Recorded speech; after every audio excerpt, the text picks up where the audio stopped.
पति ब्रह्मचारी।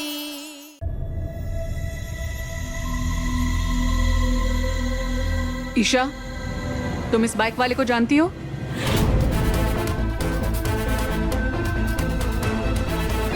नहीं,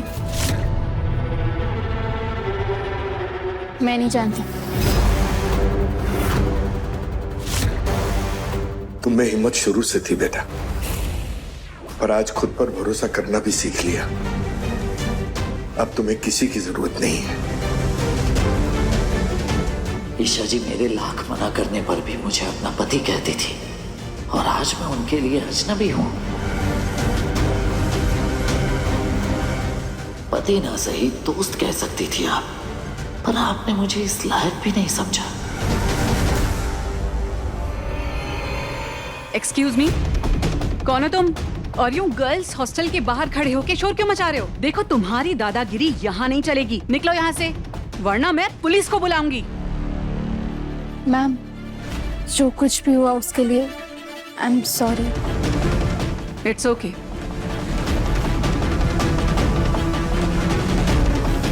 पापा जी, आपके ट्यूशन क्लासेस का टाइम हो रहा होगा ना, आप जाइए, मैं घर चली जाऊंगी। अरे नहीं नहीं, ऐसे कैसे? मैं तुझे पहले घर छोड़ता हूँ, फिर वहां से निकल जाऊंगा ट्यूशन। पापा जी, आपने मुझे चलना सिखाया है, अब अकेले आगे बढ़ने का हौसला भी दीजिए। आप ट्यूशन क्लासेस जाइए, मैं घर चली जाऊंगी।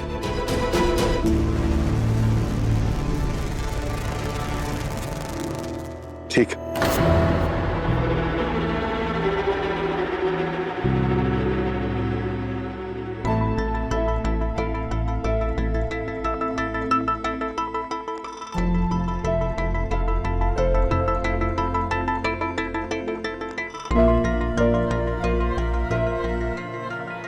सूरज, आखिर तुम चाहते क्यों? जब हम शादी के बंधन में थे तब तुम अजनबी की तरह बिहेव करते थे, और अब पति की तरह प्रोटेक्ट कर रहे हो। क्यों?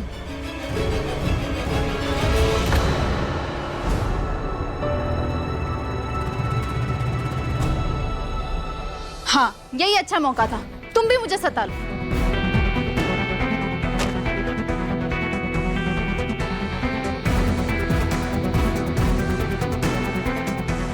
कोई ऑटो वाला भी नहीं दिख रहा है।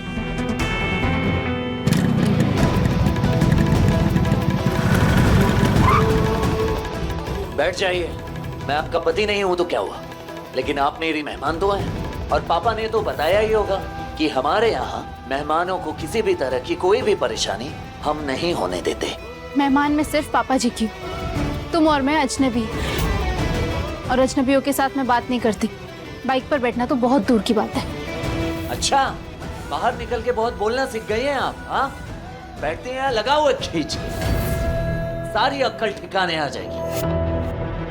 हाथ लगा के तो देखो, यही तरीका है ना तुम्हारे पास मेहमानों से पेश आने का? अरे अजनबियों से बात नहीं करती, बाइक पर बैठना तो दूर की बात। एक मिनट, क्या कहा तुमने? क्यों? आप तो अजनबियों से बात नहीं करती है ना, तो क्यों कर रही हैं?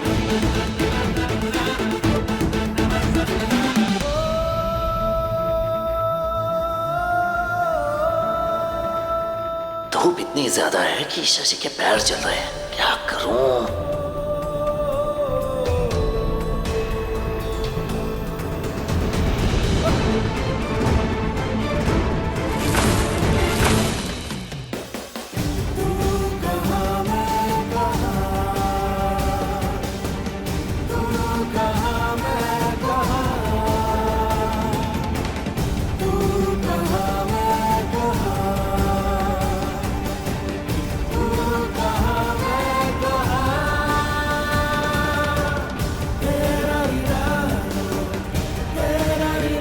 ईशा जी, मैं कह रहा हूँ ना, बैठ जाइए, पाँव में छाले आ जाएंगे।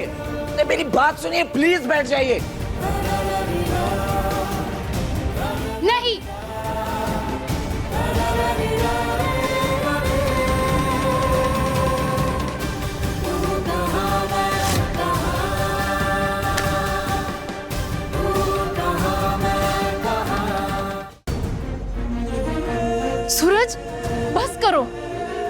जानती हूँ मेरे पापा ने मेरी जिम्मेदारी तुम्हें दी थी, पर अब वो ड्यूटी हमारे रिश्ते के खत्म होने के साथ पूरी हुई। अब क्यों फिक्र कर रहे हो मेरी? ओह, दया आ रही है तुम्हें? या गिल्टी फील कर रहे हो मेरे लिए? बेचारी, बेबस, कमजोर, भिखारी सी लग रही होंगी ना मैं तुम्हें? हाँ, यही सोचते हो ना मेरे बारे में? पर अब मैं बेचारी बेबस नहीं हूँ, समझे?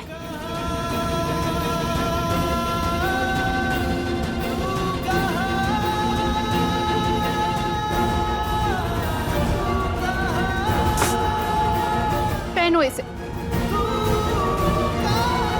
रिक्शा।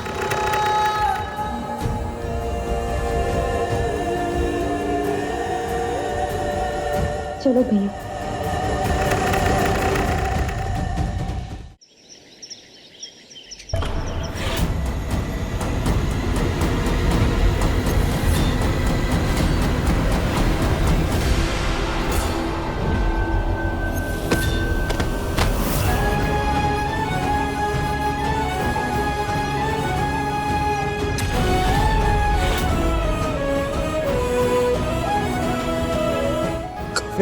शांत, सब ठीक है आरव सर।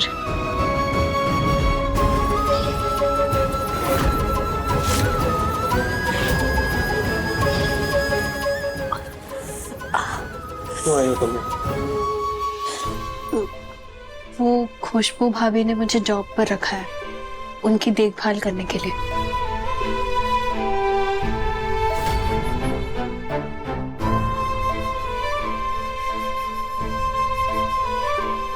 दवाई लगा, चोट लगी है तो।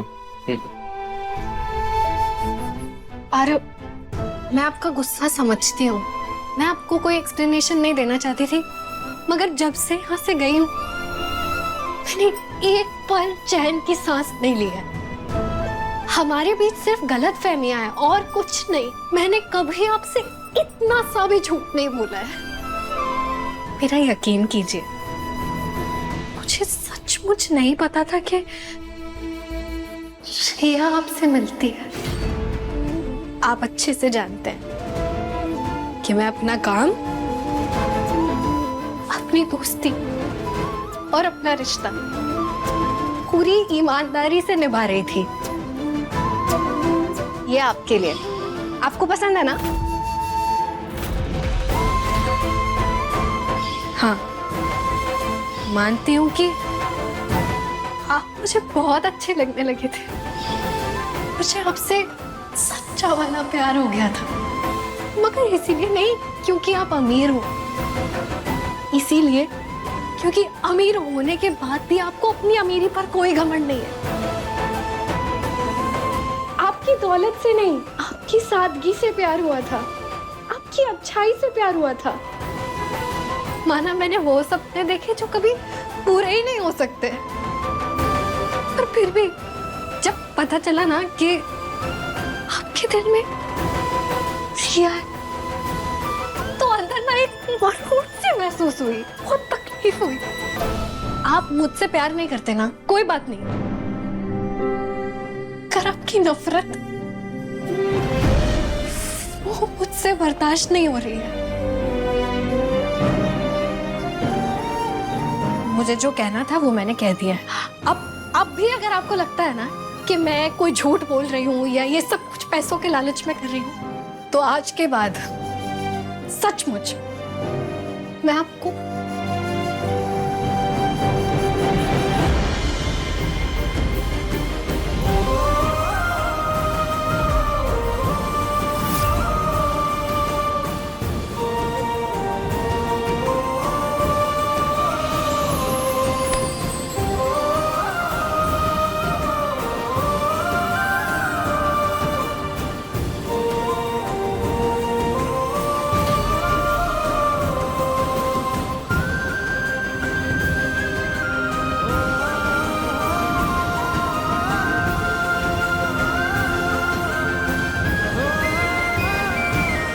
पति ब्रह्मचारी शाम 7 बजे दंगल टीवी पर।